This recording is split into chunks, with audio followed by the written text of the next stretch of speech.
السلام عليكم ورحمة الله وبركاته. أنا زعلان جدا جدا جدا، محدش يقول لي أنت زعلان ليه؟ عشان هزعل تاني. أنا حبيت النهاردة أقول لكم في 3 شهور من تبطيل السجاير الفلوس اللي أنا جمعتها ولما جيت حولتها بالمصري طلع رقم خرافي. يعني كل السنين اللي فاتت اللي أنا كنت بشرب فيها الزفت ده أنا ضيعت ثروة فعليا. فلوس يا نهار ابيض، قد ايه انا كنت بحط في الفلوس دي او برميها في الارض. يا جدعان يا جدعان، حد يديني عقل. هو انا كان عقلي فين؟ كان عقلي فين لما بروح البقاله بشتري علبه سجاير ب20 ريال؟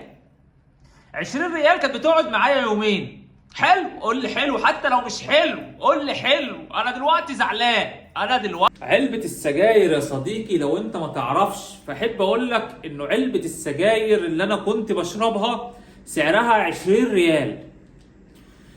كانت علبة السجاير دي عشان انا راجل بمسك على نفسي شوية ومش بشرب سجاير كتير ومش حريقة، كنت بشربها على يومين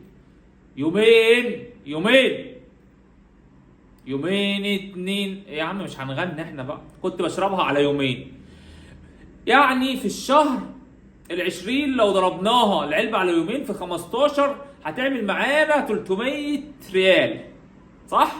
20 في 15 ب 300 ريال يا عزيزي.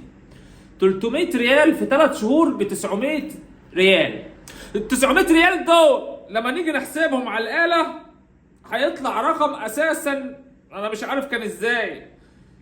900 ريال في 13 ونص يساوي 12150. شفت يا صاحبي؟ شفت اللي انا عملته؟ مش بقول لك تخيل الرقم ده لما تضربه في 6 شهور ولما تضربه في سنة، ولو كنت ضربته في السنين اللي فاتت دي كلها كان هيبقى قد ايه؟ يا لهوي، ده كان ممكن ايلون ماسك يجي يستلف مني. ده انا كان ممكن يحط صورتي على الجنيه واسدد ديون. فاكر انت الحوار بتاع عادل امام ده؟ دي شعات التسعينات دي، اي هري كانت الناس بتهري في اي حاجه. فخلي بالك، انت بتحرق صحتك وبتحرق ثروتك، فخلي بالك ما تغلطش غلطتي.